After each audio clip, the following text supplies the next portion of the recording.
Hello, my name is Jesan Sorrells, and this is the Leadership Lessons from the Great Books podcast, episode number 25, with our guest today, my co-contributor, Bradley Matican. Hello, Bradley. How you doing?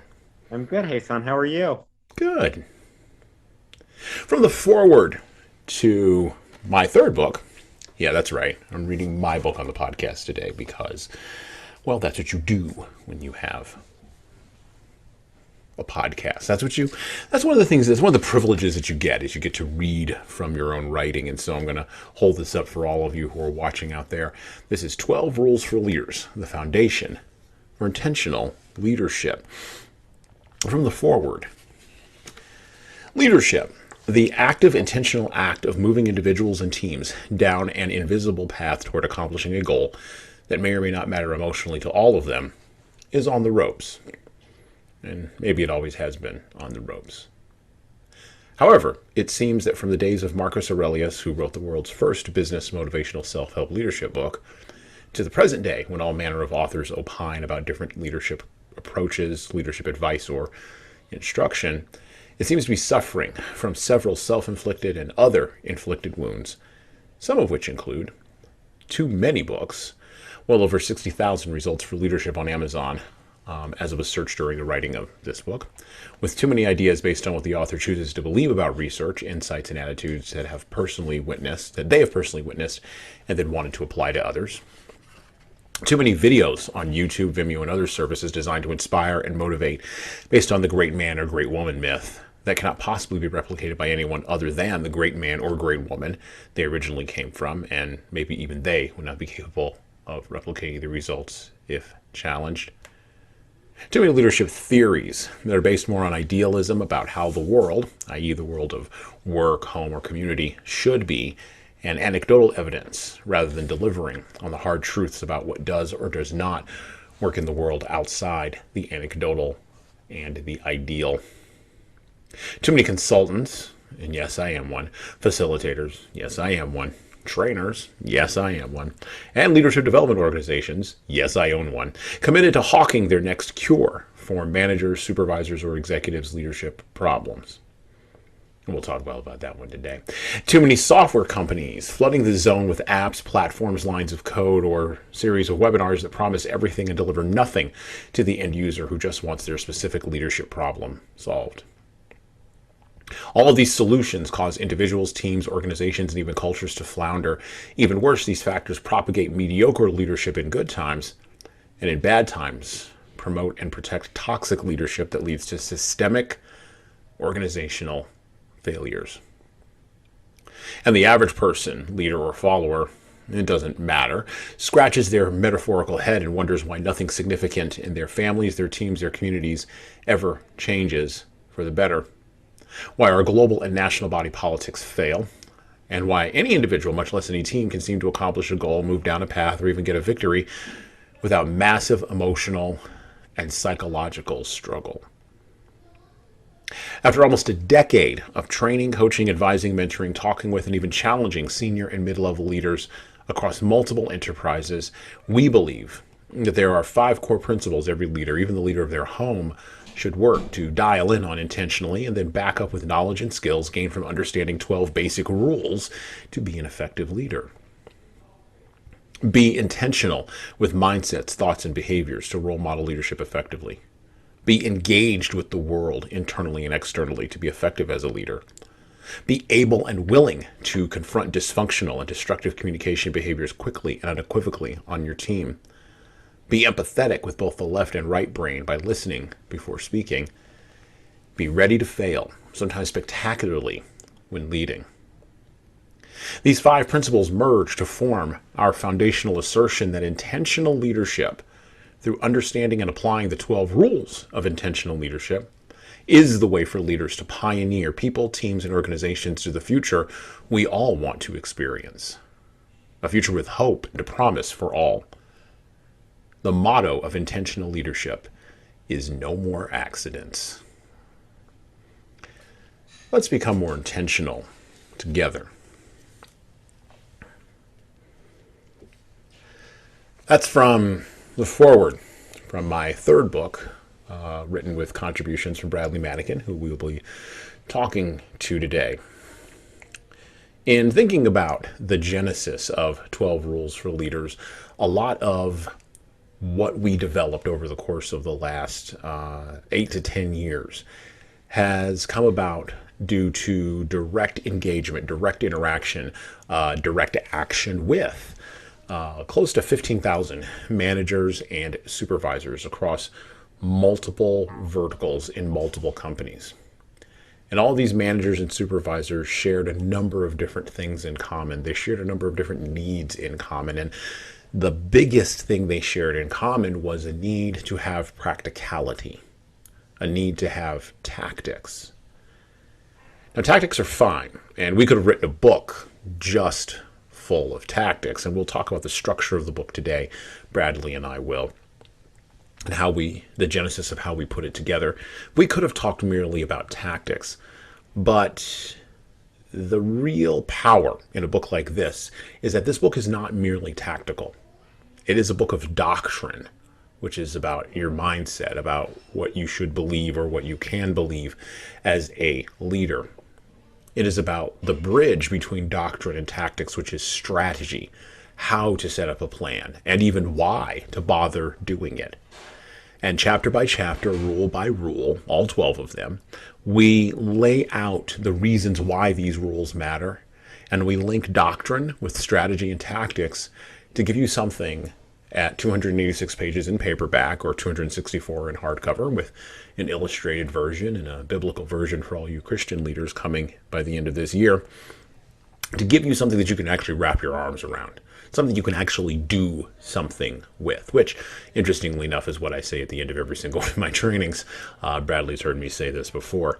Get out there and do something with the information that I've given you.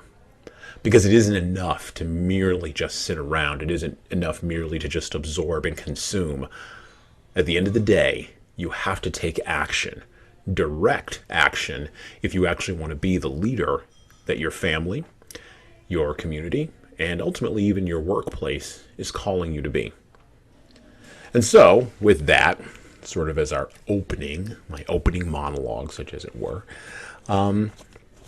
I'd like to welcome Bradley again to the podcast. And Bradley, why don't you tell everybody a little bit about who you are and how you got to be connected with me? Sure. Thank you so much, Jesan. It's great to be here, and it's really great to see how amazing our book really came out. I think, just to let the listeners know, I was actually a student of Jesan first at Binghamton University, then went to being a teaching assistant, moving on to being an intern for Jesan's company, Human Resources Consulting and Training. And then moving forward, I became a trainer as well as more or less an organizational behaviorist to help understand more or less the trainings and structure of what Jesan has been teaching, cultivating, and working with all these mid-level and senior level managers throughout his tenure at his company, which is really amazing because you get to see this book where after everything that he's done and continues to do, it's showing something so authentic and real that a lot of people still don't realize is part of every facet of leadership, especially in what's been happening in today's world. That authenticity piece, that real piece, right? That's something that you and I talked a lot about in sort of figuring out, what were the 12 things that we wanted to put, as part of a leadership toolbox. How did we want to structure it? Talk to me about why, or talk to us about why authenticity is important. Why is that critical for leaders to have? And what does authenticity actually mean? And here's another idea, sort of throw this at you too. People say they want transparency, but then they say they want authenticity. And there's usually a gap between what people say they want from leadership, and we'll talk about that in just a minute, but a gap between what people say they want from leadership and what they'll actually accept. So let's talk a little bit about that authenticity piece when it came to putting the content together, and then how does that relate to leadership? Yeah, I think the real thing with the authenticity is how we portray it, because when we're talking about authenticity, we're always talking about how do we come off? How does it feel from someone in a mid-level, senior level? How does it feel to be part of that team, that structure? and how will that influence how you are as a leader? And if you're not able to portray something where you're actually meaning and saying what you want and intend to do with whatever facet of leadership, then it's really up to you to figure that out. And when you're being inauthentic, you're really coming off as someone who's fake, or how we say, non-transparent. And as a result of that, you're having people who are not trusting you. You're having less of a teamwork dynamic. You're having more of I would say closer to a dictatorship of someone just telling you what to do. You're not listening to that open loop feedback and coming back and forth with one another. So you're not growing as a leader. You're just telling someone what to do. You're not giving them your intentions. You're kind of going away from the whole reason why we talk about leadership, of how can we portray this and be open-minded enough to accept some things, especially what was said in the foreword about being able to fail, but being able to grow from that and beyond, and be able to work with one another. And as we get closer and more into this dialogue, I think the real big thing is going to also be including the 3 C's: courage, candor, and clarity. Because if you don't have any of those 3, what is the leadership that you're actually teaching or even showing the world? Yeah, that's interesting, because that's exactly where I went in rule 1. Like, I went right to 3 C's as you were talking, because there's a practical, and we explore this in rule 1. And by the way, each one of these rules, if you go and pick up a copy, not if, when you go and pick up a copy of 12 rules, by the way, available on Amazon, Barnes and Noble. It's available as a Kindle ebook, in all these various formats. And there's an audiobook coming next year, an audiobook version coming next year. Chapter 1, rule number 1, we start off right at the beginning with this idea of what does leadership actually mean, right? And what are the roles of a leader? What are the responsibilities of a leader? And the first rule is that leaders are linchpins before they are anything else, right? And we tend to believe that leadership is one of those things that's, particularly in an American context. I was talking with somebody about this the other day, but particularly in an American context, we tend to frame leadership in terms of everyone has a right to lead, everyone has a responsibility to lead, everyone must lead, and somehow if everyone doesn't lead, then someone will be voluntold to lead. And in the great tradition of George Washington, and I'm a big fan of George Washington, but in the great tradition of George Washington, they will step up with their powdered wig and everything will work out. And we challenge those assumptions right in that first chapter, right? I mean, we came right in and we hit those right in the face. We said everybody doesn't have a right to lead, and that's a real challenging statement right up front. Why doesn't everybody have a right to lead? Why isn't it our God-given right as Americans to be leaders? I mean, as we've seen throughout history, we've seen here, we have, and sadly, this is something that some people find hard to believe, that some people are leaders and some people are followers. But that's not a bad thing.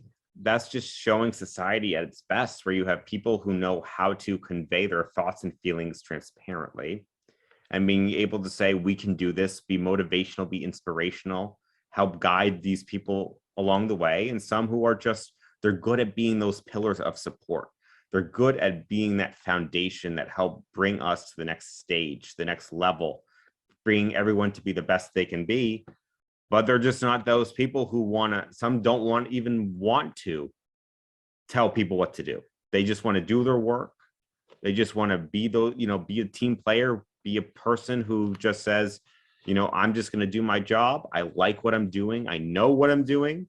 And if I have troubles, I know that I am able to go back and forth with the person in charge to make sure that I'm able to convey my thoughts and feelings, to have that open dialogue.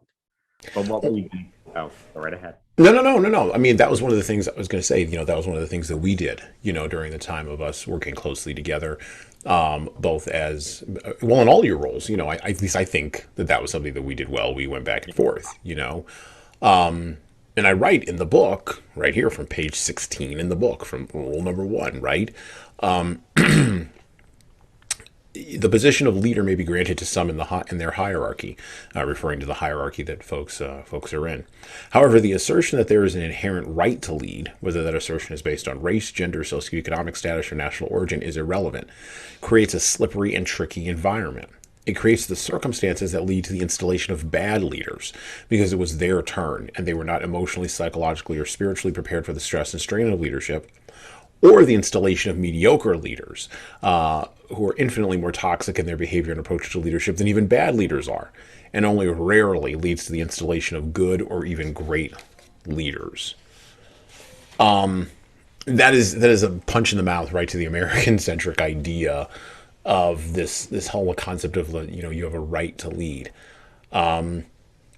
As I've been sort of pushing the book around and mashing the book around and talking with folks about the book, one of the pieces of feedback that I've been getting, talk about having an open feedback loop, one of the pieces of feedback that I've been getting has been, okay, what about positional leaders? What about people who are in the hierarchy? Do they have a right to be there? Are you advocating the overthrow of the hierarchy? I don't think that that's what we're doing here. No, I don't think so either. And like, especially also on page 16, because the book has really displayed it well, is especially in the last paragraph. The first line is what really I think people have to read. Everyone recognizes and seizes leadership opportunities. No, everyone does not. So that's when we really talk about the hierarchy, because some people are putting those because they've earned it. They've definitely earned it. Some are coming in straight, not knowing the culture, not knowing who these employees are or really the company's purpose, but they know that they like to be in that position of power. They know or they believe that they can lead. And that's something where, no, we're not challenging the hierarchy. We're just saying that you got to recognize that if you're in this position, and you have to be open to do everything you can to be that intentional open leader, to be that linchpin. And if you're not, it's what are you doing? How can you seize that opportunity as that linchpin leader? And if you're not, you have to be aware, having that self-awareness of what's going on around you. Because if you don't have that, then the whole hierarchy will crash down, or you will have those internal fights, those internal discussions that you might not even be aware of because of all of these factors where you think that you are actually being a leader when you're not. Right. Yeah. No, that's yes, exactly. And then that's where you get into the three C's, and you get into sort of how do you establish clarity, which we talk about in the first chapter. Every leadership consultant that I know, every leadership training organization, every motivational speaker has a system. And, we've been talking with folks about the book. And one of the things that I've said to folks is, yes, we have a system. It's the three C's methodology. We have a methodology. You mentioned the clarity and the candor and the courage. Those all link together in our methodology. Clarity is about having clarity of thought, right? Having clarity of speech, and then, of course, that leading into clarity of behavior or clarity of action. Without clarity, a leader cannot lead. And, I was talking with somebody about this the other day, and I said, if you are suffering from a mental health issue or from an emotional health issue or from a psychological or behavioral health issue of some type that is impacting your ability to think clearly, okay, what I'm saying is not for you. Okay. But if you want to take on leadership and you have all those other factors going on, then your role, your very first task before you lead anybody is to get clarity in your thinking before anything else. Because if I'm following you, not only do I not know about your problems, I don't care about them. And this ties into, well, and it's the thing that is the truth. And this ties into our last chapter, our last rule, where we talk about Pagliacci and compassion fatigue and sort of what does that mean and the clown who cries. But we'll get there in a minute. But if I'm following you, if I'm following Bradley, if Bradley is on stage and Bradley is saying something, right? And I fundamentally have no idea what's going on in Bradley's head until Bradley opens his mouth. I can't really do anything about the dynamics that are in his head. Only he can do something about that. Only I can do something about the dynamics that are in my head, right? To me, this seems like common sense, and yet so many leaders struggle with this. I think exactly that. Like people really struggle with it, but I think it's not from the clarity stage. It's definitely clarity that leads into it. But I think it's really the courage to follow through with that, because you could have clarity of mind or you can be getting closer to the clarity that you want to have. But the courage of being able to step up, do it, or even take that leap is the hardest thing. And we're seeing that now, though, with our current state, where we're calling the great resignation, is people are having the courage, not from speaking or being that leader, but being their individual self and saying, I'm not in a place where the leaders are talking with me effectively or transparently or trusting in my values. And as such, I'm taking the courage up and trying to start it myself. Candor acts as the bridge between those two, though, because you can be clear and you can have courage, but if you can't actually say the thing that needs to be said, if you don't, not even that, if you don't know what the thing is to be said, and you are unable to actually, and this is where that candor arcs over between clarity and courage, right? If you're unable to kind of make that leap over, right? Because it's more than just having raw guts, right? We know what people with raw guts look like. We've seen I believe the phraseology is the crazy brave, right? We've seen those folks. I grew up around those folks. I'm sure you've had those folks in your life. People who are just taking stupid chances just all the time and just reacting, right? But we've also seen people who are eminently cautious, right? Who never take an action at all, not because they don't think clearly, but because they overthink the action, right? So overthinking and underthinking, both those impact leadership behavior and impact individuals in general. But if I'm a manager or supervisor, I need candor. Let's talk a little bit about that. What exactly, and let's frame it in terms of the great resignation. If my people are leaving and I can't hold them, what is the candid thing I need to be saying up the hierarchy? I mean, that's where you have to even phrase the question is like, what are we doing wrong? Why, like, what is being said or not being said that's making these people want to leave? Yeah. And that's the real question, because right, it's been salary, it's been burnout, it's been all these different things, people working through the pandemic and realizing that they're not having a quality of life that they were or believe they're expected to have.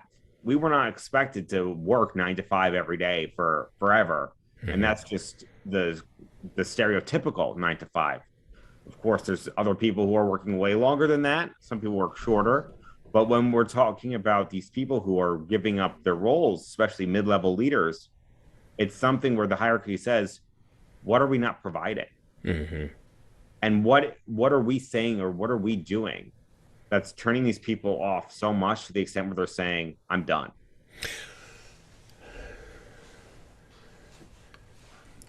Remember, I'm going to go to the real world with this. About 6 weeks ago, maybe, Apple's managers all got together and wrote a letter to Tim Cook, because Tim was like, hey, the CEO of Apple was like, hey, everybody return to work, and here's our return to office, and here's our plan, and isn't it great? And, pre-COVID, he would have gotten claps, everybody would have lined up, gone right back to work. Instead, he received a letter from a bunch of disaffected engineers saying, you know what? Cat's out of the bag there, Timmy. And yes, I did say Timmy. Cat's out of the bag, right?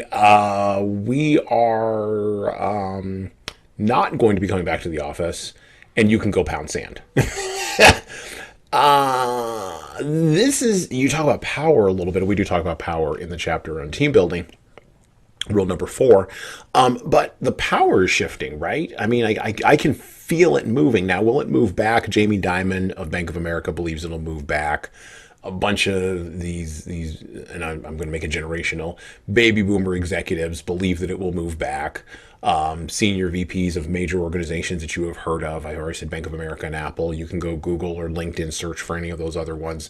Every single day I see a story about some executive somewhere. Like, I think of someone about Howard Schultz today begging people to come back to work at Starbucks in the office positions. I think the cat's out of the bag now. And I think those senior VPs need to be asked, need to be getting clarity on, and not just VPs, but senior executives, need to be getting clarity on the answer to this question, which is, for whom did the office always work? I mean, we had an office. We had an office in New York. It was a nice office, wasn't it? It was definitely a nice office. It was. I had hardwood floors. Had relatively decent furniture. We had like 7 spaces. We had a studio. It was great. And March 2020 came, and all that went Out the door. out the door. What is a senior executive who's listening to this, who's like, oh, you people are wet behind the ears, you don't know what you're talking about? What do we say to him?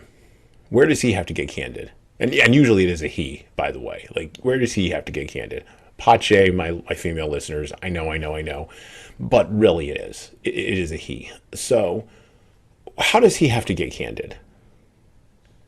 I think the candid part of it is really understanding that the employee has so many different layers. And that's what we're really seeing, especially in the book. It really shows how a leader has to be able to understand that everyone is different and everyone has these different facets. And if the senior leader does not understand, because now we saw a rise in mental health benefits. We've seen a rise in people needing some extra time and people trying to do 4-day work weeks, still trying to get people in the office. We're seeing that people, to be their most authentic selves and being able to work at over 110% productivity, is to have their needs met. And when their needs are not being met, or they're being played down, then you're seeing what we're seeing right now, where there's so many job openings, but no one wanting to be part of those jobs. That those leaders are saying, oh, we have an amazing company. Well, they're not practicing what they're preaching. Right. They're just saying words. They're not showing with action and being able to convince people and actually show them that diversity matters, that mental health matters, that benefits matter, and that they need to feel like they're valued, especially valued. One of the things that, there's interesting you talk about value here, because one of the things that I told you, and I told a lot of other people, you know what I'm about to say. I mean, when you were working with me, I told you, I'm going to ruin you for other people. Like I just am. Like I'm going to ruin you for other jobs. And I've seen that with employees that have come and have gone, and who have wound up working other places. And it's not because I was a nice guy or such a great leader. There were times I was not a nice guy. And there were times I was not a great leader, and I would beat myself up about that. But it was about and it wasn't even about the size of the organization, because we never got any bigger than like 25 people. Like we never got any bigger than that. But it was about sitting across the table from Bradley and going, what do you think?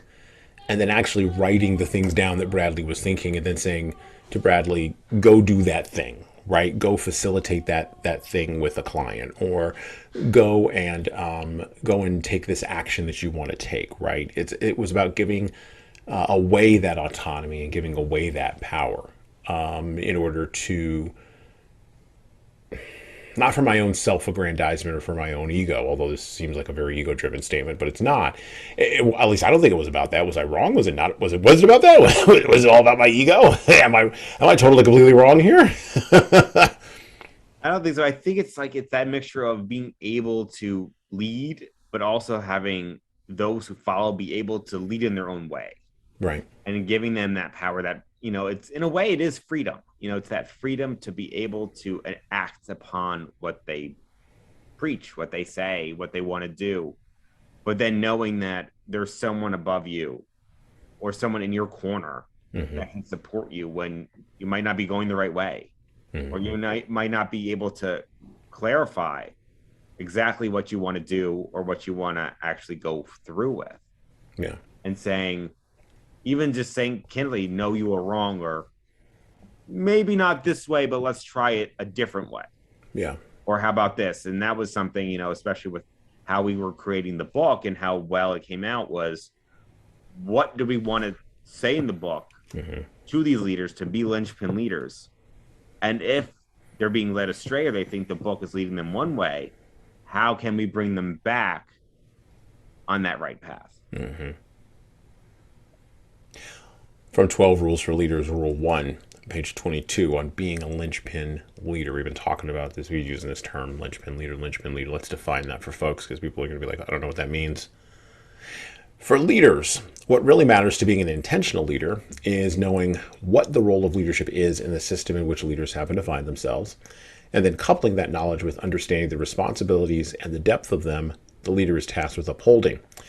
Rarely is this role of leadership well defined or even articulated. However, the role of leaders can be broken down into 4 categories, originally defined in the book Linchpin, Are You Indispensable? By the marketer, author, blogger, and general ruckus maker, Seth Godin. A leader can be a bureaucrat, a leader can be a whiner, a leader can be a fundamentalist zealot, or a leader can be a linchpin. A bureaucratic leader is recognizable to everyone everywhere across time and space. From the realms of ancient Mesopotamia to the glittering steel buildings housing Silicon Valley's Wizards of Smart, there have always been bureaucrats. A bureaucratic leader does not have the passion for caring about her work. She shows up and does just enough to collect her check, go home, and begin to enjoy the things, the hobbies that really make her life tick and move. The trouble is, with time, she loses clarity on why she continues on as a bureaucrat. She knows she does what she is paid to do, and she is highly emotionally and psychologically aware of where the invisible line is of doing more in her work, and she is not going to cross that line, not for any external motivation in the world. Money and status are uninteresting to her because she knows the headaches of money and status do not lead to more power to make the kinds of changes she once wanted to see in the world. She believes in her heart of hearts that the power, more status and higher income and fancier title brings are more of a challenge she is not passionate about failing at any longer. The challenges of shepherding people to their best selves despite the circumstances rather than because of them. A whiner leader is hidebound to the past. Politically motivated to always be dissatisfied with the now, but unable to make plans and execute intentionally to build a better tomorrow, the whiner cares about the past and how it was yesterday, but he is not going to put his shoulder to the wheel to attempt the work of turning the wheel back. Instead, he will stand in the road of progress, complaining about the people, the process, the decisions being made by other motivated leaders under him, but will not lift a finger to move out of the road. As leaders, whiners complain up and down the hierarchy.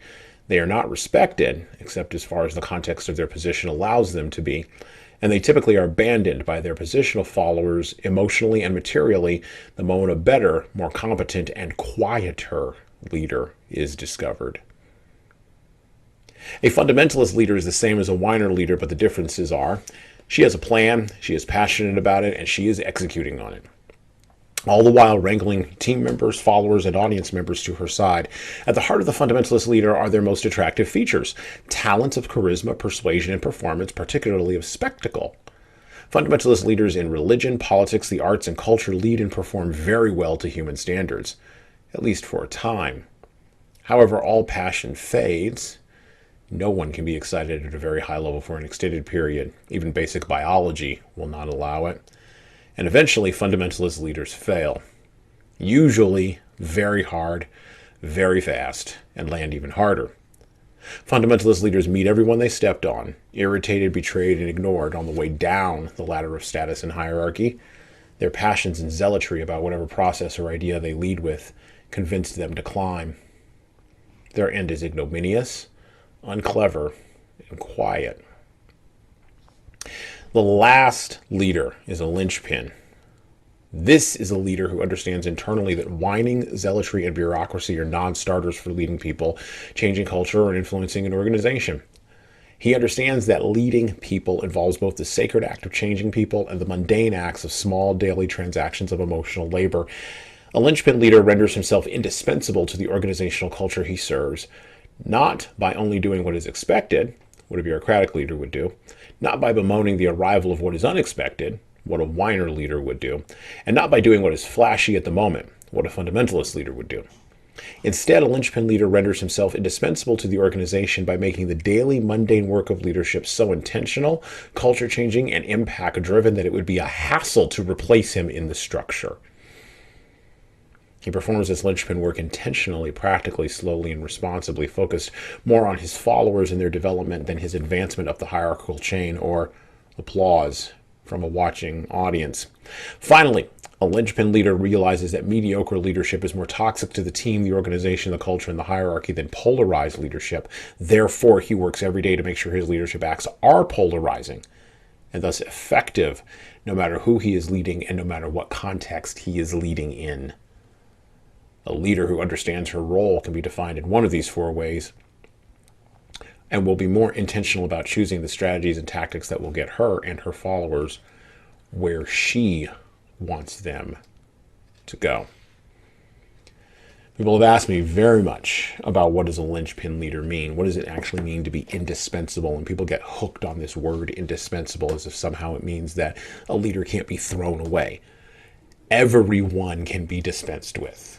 I can be dispensed with. Bradley can be dispensed with. Any of our listeners can be dispensed with. Everyone has a sell by date or a shelf life, such as it were. For some of us, our shelf lives go all the way to the grave, and for some of us, it's significantly shorter than that. But everyone on a long enough timeline will be done, even a leader. Linchpin leaders are not scared of being thrown away. They do the things that leadership requires of them, and then they do more because they want to make themselves and their work so valuable that it would be a hassle. And that's exactly the way to think about it. An absolute hassle to replace. The reason why people are, I think, fundamentally leaving in the Great Resignation, one of the reasons, I think, beyond just merely money and maybe, being given permission, I think it's more of a case of people being given permission or feel as though they've been granted permission now to go and take advantage of whatever this post-COVID world has to offer. I think too many people didn't make their roles so valuable that it would be a hassle to replace them. They just didn't do that, right? And that's not how we're taught to think from the time we're in school. I mean, we've talked about mindsets. We talked about doctrine and belief systems. From the time you're in school until the time you show up to work, it's not how you're trained to think. And yet and still we say, hey, you will be a leader. And then we wonder why we get mediocre leadership or why we get toxic leadership. And a mediocre or toxic leader is not going to be thinking like a linchpin. No, they're not. They're going to be believing in their structure, or they think they might have a certain belief that's different from where they're working, where they're at. And depending on where they are, it's going to change the whole mindset and how they're actually going to perform. Mm-hmm. That's why, especially when we talk about, indispensability on page 112 in chapter 5, we're talking about high performing teams, mm-hmm. and why some of them are so dispensable or indispensable is because of how their mindsets are and how they actually feel and think, oh, it's a hassle not to do what they want to do, go above and beyond, go and actually have those emotions being, very not only happy in their roles, but knowing that they can go above and beyond, having permission to do certain things that other places might say, no, you can't do that. Mm-hmm. Where it's why, it's the big question of why can't I do that? Right. Just because it's procedural or because this and that, it's not doing anything to the company. Heck, it could even help the company or whatever you're in, your business, your sport, your team, your studies, whatever. Having that permission or that desirability is huge.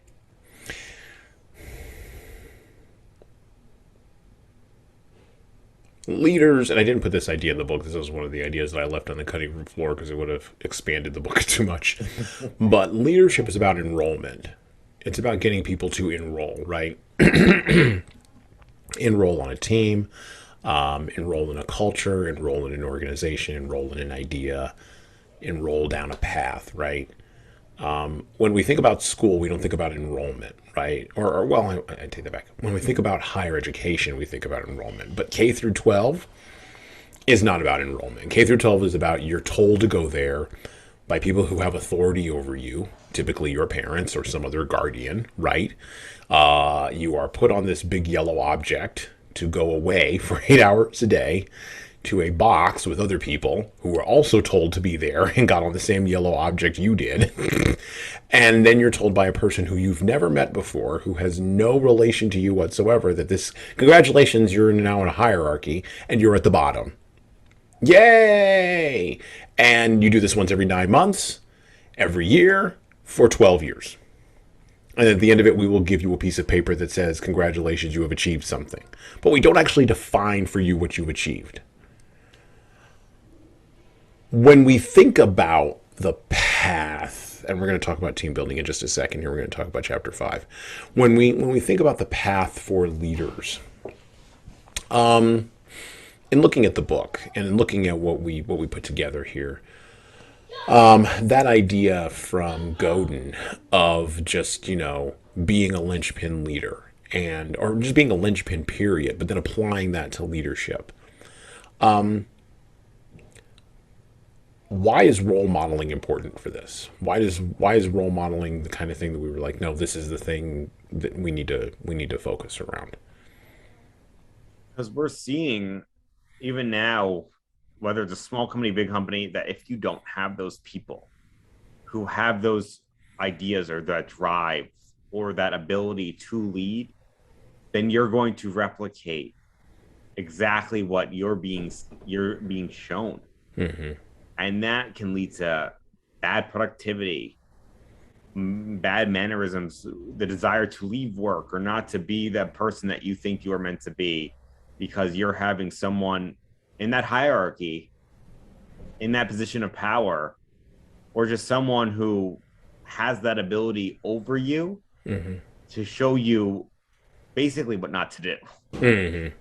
And so when it comes to that and being a linchpin, or you're being able to be, and I'm going to bring it up again, really being self-aware of your surroundings, no matter whether it's not only yourself, those you're leading, or if you're a follower, those who are leading you.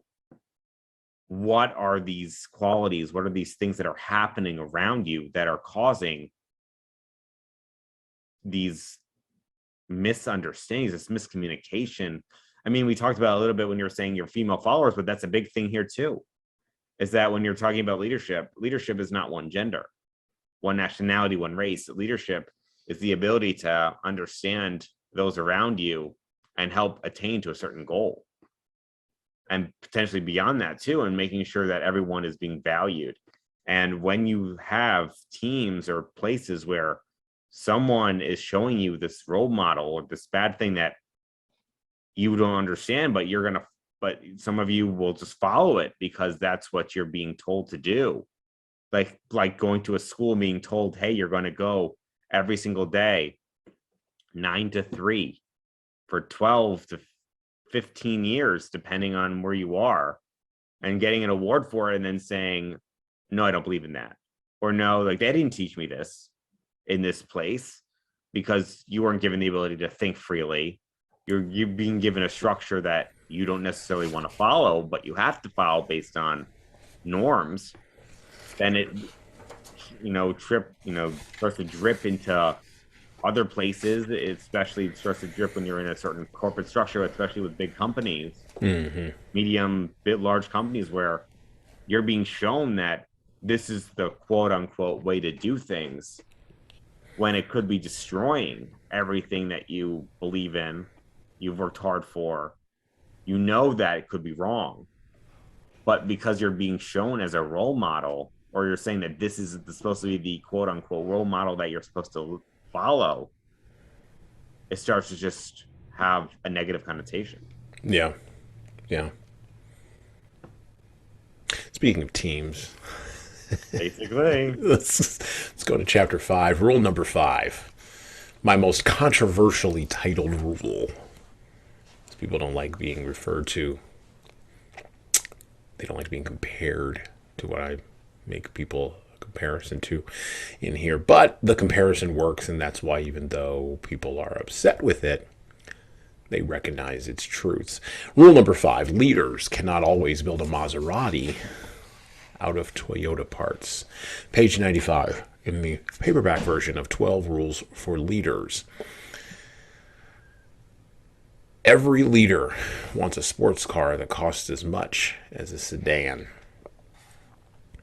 Professional jealousy, organizational envy, and industry covetousness blind many leaders in their team building efforts and invariably lie at the heart of many team building failures leaders continually experience.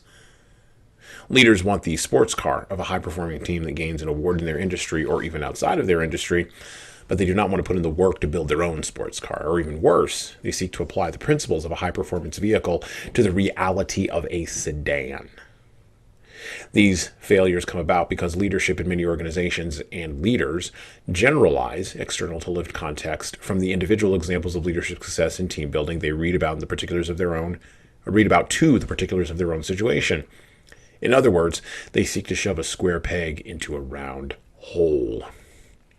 And let us be even more honest. Many leaders, when confronted with the task of rebuilding a team broken by mistrust, communication dysfunction, false conflict, which can look and feel real, but is merely a convenient distraction from the hard work of confronting and eliminating bad behavior on the team, lack of accountability, and little to no results, shrink at the prospect of such a rebuild effort.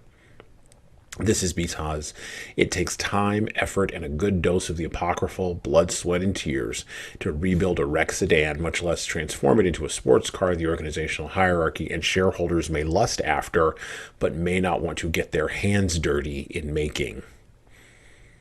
There is only one Jack Welch or IBM per industry. The other factor that creates the conditions of difficulty for leaders when building a team is two factors, actually, that link together inexorably: diversity and difficult people. There is no doubt a diversity of individuals on a team creates a diversity of opinions, perspectives, and approaches to performance, results, goals, and accountability. It's not only diversity of country of origin, race, creed, or culture, but also diversity of mindset, which can create the environment where people are not compliant or obedient and many times cannot be coerced or convinced to become so. It is clear from a wealth of research that collaboration and trust are the two factors that combine to ensure high performance among a collection of individuals. However, there is a little remarked upon transition that has happened in the global culture, driven partially by the rise of democratic societies in the form of formerly totalitarian parts of the world, and the rise of access to information, data, and entertainment in the parts of the world that have long since historically adopted democratic norms, however imperfectly. And this transition can best be summed up in an analogy to games, specifically the sports of American football and American baseball. Now, I'm not going to read through all of that. You can read through those comparisons. But want to visit on page 99 and 100 the list of what we're looking for. Because leaders very often will say, okay, yeah, I don't want to, I have all these people that are here in this organization, and they're not top shelf HSCT. I don't have A players, right? I don't have Maserati parts. I got sedan parts, and I got to build a Maserati out of these sedan parts. What am I looking for here? What are the areas upon which I need to focus? Well, on high-performing teams, there's a high level of tolerance of ambiguity. We see this on Rule 5 on page 99. There is responsibility and accountability. There's independence and interdependence. There's goal orientation, self-awareness, resilience, appreciation of differences, and tolerance of ambiguity. These are the areas. These are the traits. These are the, such as it were, the 7 things that you're looking for, 7 qualities you're looking for in a team player. My personal favorite is tolerance for ambiguity, because I think if you can get one of those, pretty much everything else falls into place, and you cannot get tolerance for ambiguity without having a good dose of responsibility, accountability, independence and interdependence, goal orientation, self-awareness, resilience, and appreciation of differences. What's your favorite one out of that list, by the way? I have to say it'd probably be accountability and responsibility out of all of them. That and self-awareness. I feel like when I think about tolerance of ambiguity, I'm thinking of whether someone is forcing the ambiguity onto you, or it's naturally a result. Okay. But when it comes to accountability and responsibility, especially nowadays, it's how much are you able to accomplish, and how much are you able to actually say, I'm responsible for this, or you have to be accountable. Right. You know, you're saying this to me, or you're saying this to someone else. You're a leader saying this to a follower. Are you actually going to follow through with this? Are you going to actually take action and say, I'm going to do this, or I'm going to say this, or I'm going to work with you on this. And if this doesn't happen, then we have to figure out another way. Not if this doesn't happen, it disappears into a fog, and you just can't find it, or it doesn't come back up, or something falls through, and then you say, "Oh, it's not me. It was that person over there." Right. It was not, it wasn't me. It was that team member who he said this, he did this. He's the one who caused this thing to happen. It's their fault. Yeah, it's the finger pointing and the blame gaming. Exactly. Yeah. So that's really where you see it, especially nowadays, where it's like, and I've seen this a lot too, where it's, especially with the hierarchy, where someone in a senior level, and there's definitely conflict, they're not listening to the newer people. They're not being accountable for saying that person's under me. They're listening to someone else who's been there years longer and has the experience, but it doesn't mean that they're right. Right. It's just that they have been there longer, not that they're correct. And that's where you really see the responsibility and accountability going in opposite directions. In opposite directions. Well, speaking of responsibility and accountability, rule number 9 on page 178, leaders avoid the blame credit trap, right? Many leaders feel the pursuit, page 178, many leaders feel the pursuit of accountability is the same journey the adventure hero Indiana Jones was on when he was searching for the Holy Grail. And indeed, accountability for many leaders is the Holy Grail of leadership. However, as with many leadership concepts, leaders have accountability conceptualized in the wrong way. And then from that misconception, leaders move forward, making mistake after mistake in their pursuit of accountability in others. There are 3 main problems leaders have when they pursue accountability work with their teams. The first problem is the lack of clear definition of what they want their followers to be accountable for. The second problem is failing to make clear the difference between responsibility and accountability so the follower can successfully navigate what is required of them. The author Seth Godin writes about the difference between accountability and responsibility. Yes, he does rear his head twice in this book. And he describes the difference in this way.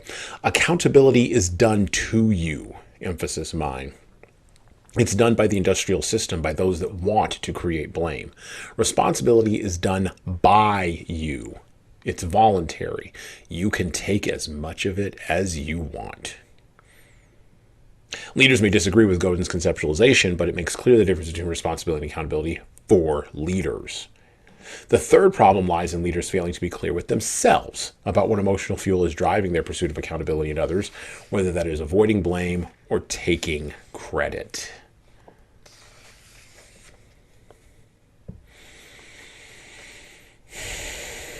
Heavy stuff.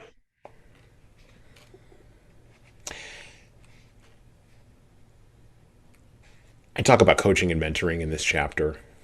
And then, of course, we end with ownership. This was the most difficult chapter for me to write. Not because of the content of the chapter, but because I had to put in order a whole bunch of crowded ideas together that overlap, right? So I had to separate them, put them in order, and then put the whole thing back together. Kind of like trying to build a car. You can look at a car engine and go, well, that's an engine. And then you just lift your hands and you just walk away. You're like, I don't know. It's too much, right? But then you've got people who have a mechanical mind. And I used to refer to myself as a mechanic of human nature. And what a good mechanic does, or I'm actually going down the road of carpentry now. I'm learning carpentry. What a good carpenter does, right? Or, I'm on this path of jiu-jitsu right now.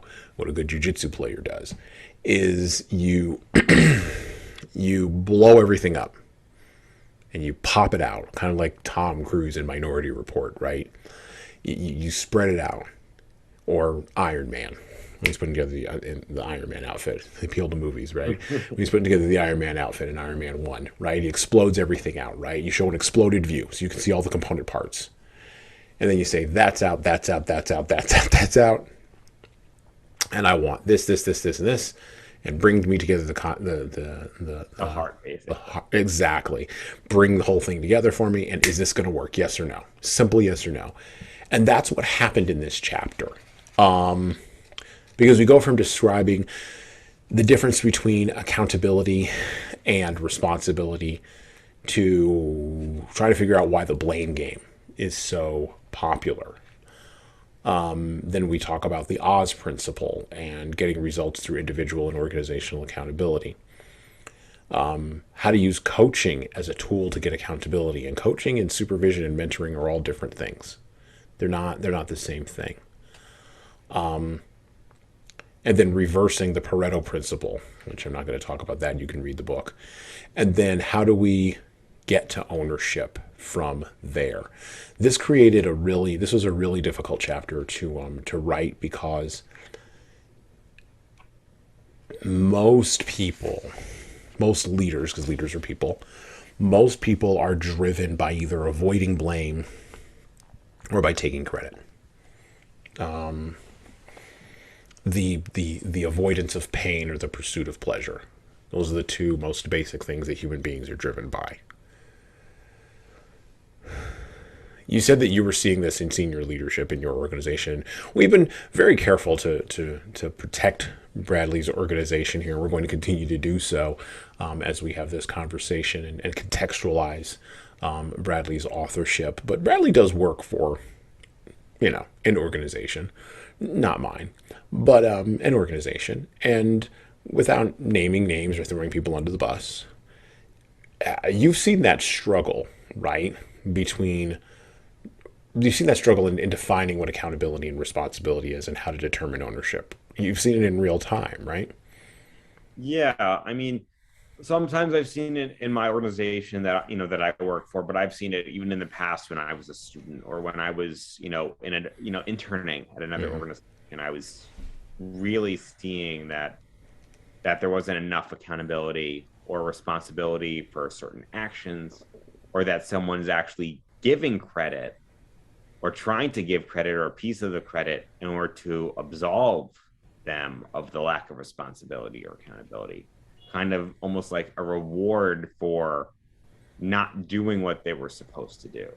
And I'm not saying that was in my organization per se, even now, but that's something I definitely have observed. And, you can't always change it because, like we were saying before, hierarchy is still one of the most common thing you'll see in an organization today, where if someone's been there for 25, 30 years, or even at least 10 years, then versus someone else who's only been there for 1 year, 6 months, 5 years, you feel like you don't have the power, because they don't really want to have that open dialogue, because they don't want to believe you, because they've been so stuck in their ways for a long time, or have had that role model that has showed them this way, and they don't want to, and they say, oh, I'm open to opinions, but they're really not, because they don't want to change, but they're open to just hearing you out, which is just half of the conversation.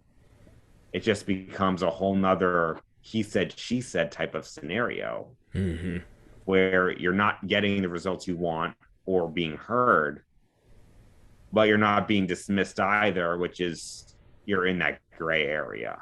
Yeah. We talk about the art and science of feedback and discipline in Rule 10, which goes right along with Rule 9. So discipline, feedback, accountability, ownership, they all kind of go together.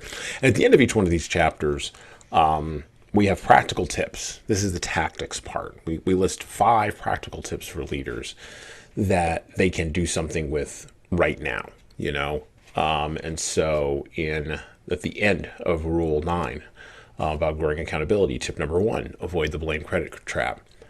Tip number 2, do not ignore history, but do not become encumbered by it. Tip number 3, recognize that all humans fall into the victim cycle, but leaders get out of the cycle sooner and with less damage. Tip number 4, it all starts with you. And tip number 5, responsibility is about autonomy and agency. Accountability is often about coercion and force. So each one of these tips is tactical at the end of each one of these, chapters. And it does demand something of the reader. It does demand something of you when you are looking at it, when you are engaging with it. We close and I'm going to skip to the end here. We close with this idea of adapting to change. That's rule number 11. And then rule number 12, leaders take the time away to avoid becoming Pagliacci. This was maybe the second most difficult chapter, probably the one I gave the shortest shrift to, and I probably really shouldn't have. I feel like I should have given more in there. Particularly in an era of mental health issues. And I read about this in my introduction. It's really hard to write a leadership book in light of COVID. It's really hard to write a leadership book in light of everything that has happened with the Great Resignation, because you run the risk of making it either too time sensitive and too temporal specific, or you wind up having to go in the direction of timelessness, and then it looks like maybe you might be tone deaf to history that's happening right now.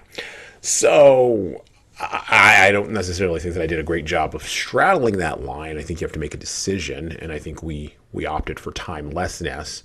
We do mention COVID, but the compassion fatigue chapter, but it's not the dominant driving narrative of the book.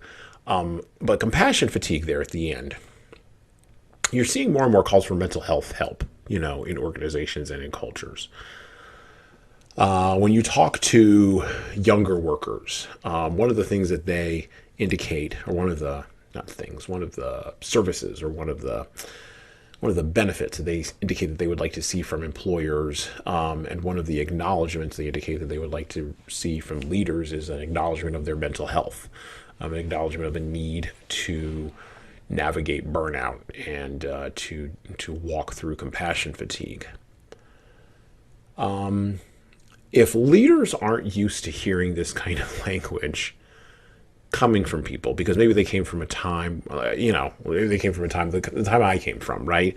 I'm the youngest end of the oldest suck it up buttercup generation. I am. I'm at the youngest end of that generation, right?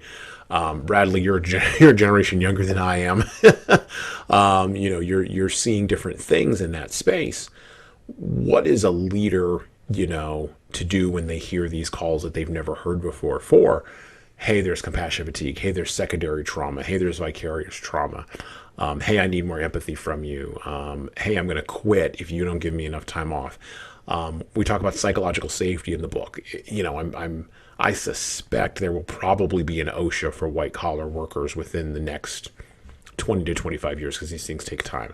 But I do suspect, because all the little pieces are there at a federal government, and at various state governments, but mostly at a federal government regulatory level, right? I believe leaders should be ahead of regulation, because government's always a late mover. You and I have talked about this. Government's always a laggard. It just is. My apologies to all my folks who are in civil bureaucracy, but government's always a laggard. So what do you do with these calls if you're a leader, if you're hearing this? And if no one ever gave a damn about you as a leader and your mental health, right? If you were told go home and have another couple glasses of bourbon, it'll be fine.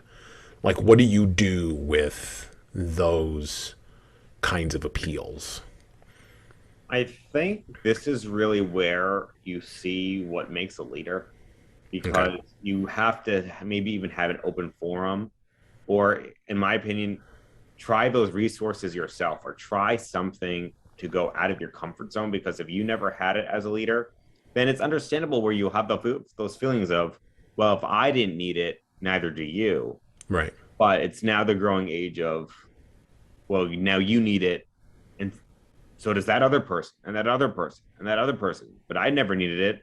Well, maybe it's the realization of, maybe I did, I just never had that system. And when you didn't have that system, maybe you would have become a better leader. Maybe you would have had something, or you would have figured out something a lot sooner. And maybe trying those resources would help you even become a more compassionate leader, or a more see-through leader that can actually drive that change. And that's why our book is so influential, is because you're given that place to really kind of tear off that band-aid, and trying to maybe put a new one on, or try a different way of doing something that you've been so complacent with and that you never tried before. I mean, that's really what happened with the pandemic, is we never expected it to happen. Now it's in it, and now things are changing.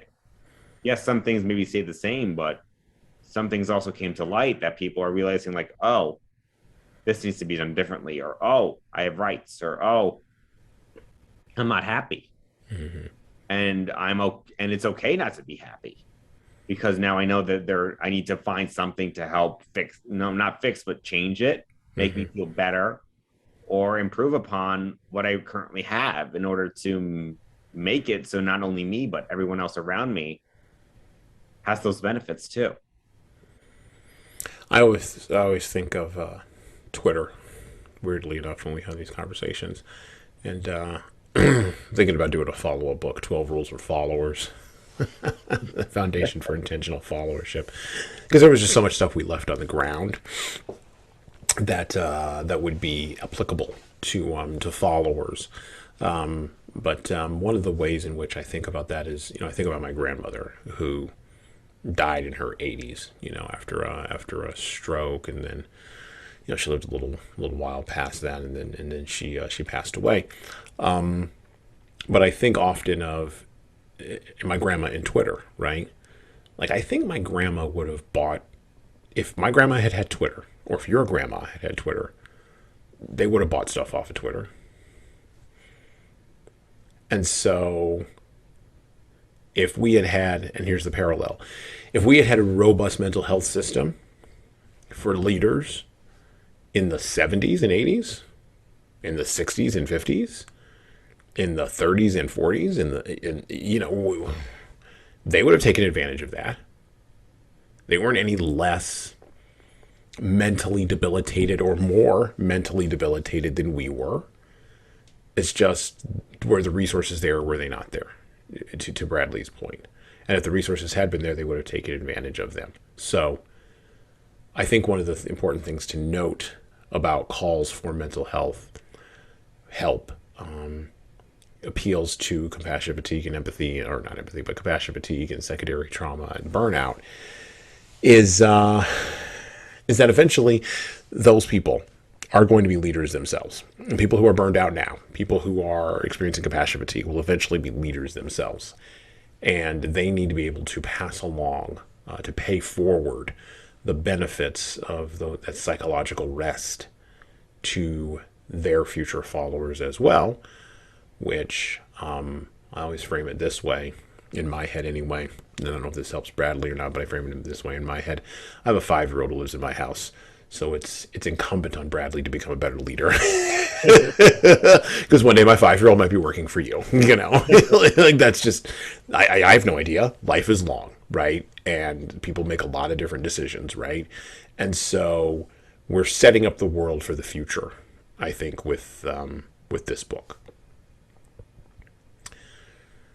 I always close these podcasts because then we're rounding the corner here. It's about time for us to end. It was a short conversation because I do want you to go out and pick up the book 12 Rules for Leaders, the Foundation of Intentional Leadership. Once again, co-written with my contributor, Bradley Matican. I want you to go out and grab a copy of that book. Grab 2 copies, right? Grab a copy for you, grab a copy for a leader that you know. Go through these rules, highlight it, really dig into the book. There's plenty of resources in the back. We pulled from literally everywhere that you could possibly imagine.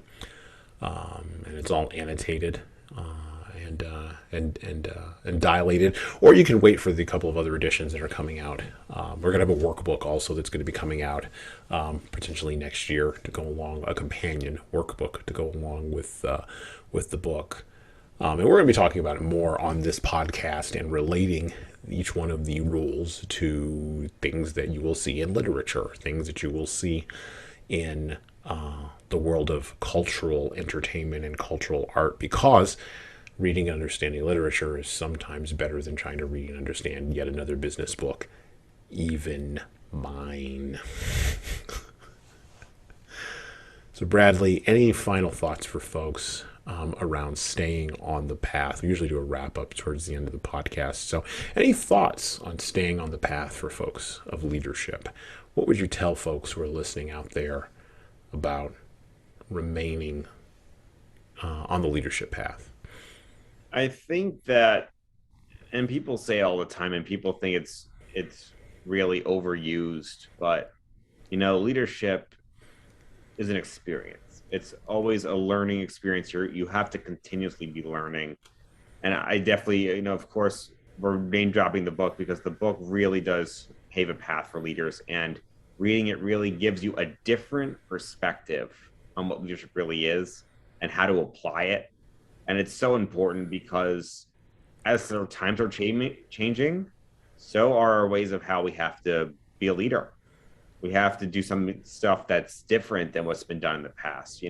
Mental health is now on the rise. People finally believe they have the power to do things. Diversity is at the top of our minds, especially with everything that's going on. And being a leader in this time is an amazing feeling, but it's a challenging road.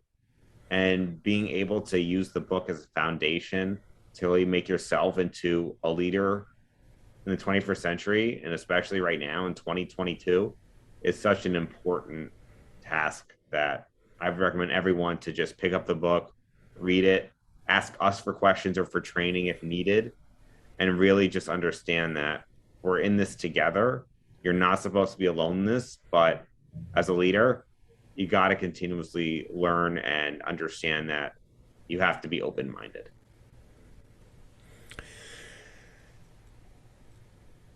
In thinking about staying on the path, I would like to supplement to what Bradley has just said here.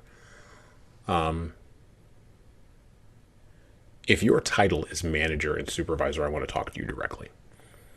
If you're listening to me right now, no matter what organization you're in, public, private, for-profit, not-for-profit, massive corporation, small bodega on the corner, I don't care. I don't care if you are a leader in India or in Brazil or in Canada. I don't care if you're a leader here in the United States of America or listening to me in Japan or Australia. We are experiencing a global moment, and I want you to pay attention to me very closely. I've said this before in private conversations to folks, but I think it's about time to get it on record. The path is being trodden in leadership today, right now, and conceivably for the next 25 years, I suspect, not by people with position, not by people with elite titles. See, here's something that you need to understand if you're listening to me. The people in corporations, the people in government, the people in entertainment, the people in higher education, in whatever country you are living in, listening to me, whatever state, province, municipality, or principality you may happen to be listening to me in, the people in those places who have set themselves at the top of the hierarchy, who are making proclamations and calling themselves leaders, have absolutely zero clue what's going on. Trust me, they don't know. And I want each one of you out there whose title is manager and supervisor, who believes that maybe or suspects maybe in your heart that your decisions don't really matter, I want to encourage you, I want to edify you, I want to raise you up, and I want to tell you that I wrote this book for you. I wrote this book because you do need a bridge between the belief system you have half formed in your head and the tactics you halfway sometimes execute on when you're not being reactive. This book exists to get you out of that reactivity, but it also exists to give you a tool. See, I don't know if you know the story of Lord of the Rings if you're listening to me, and if you don't, that's fine. Go ahead and read it or watch it, or you can watch any other type of epic drama if you would like, but I really relate to this one in this example because we are hobbits. And the people in power don't really think too much of us. And yet, the ring of the future, the ring of power, such as it were, is now being entrusted to us. I see this every day. I see evidence of this every day. More and more people, to paraphrase from the Matrix, waking up to the idea that they have power, that they are actually in control, and that the people who think they're running things don't actually have a clue. Now, there's a couple of different ways that can go. We can descend into anarchy and chaos with every man for himself, as was once said in an ancient book. You can go check out that one too. Or we can do something a little bit different. We can look around at our own homes, our own houses, our own families, our own backyards.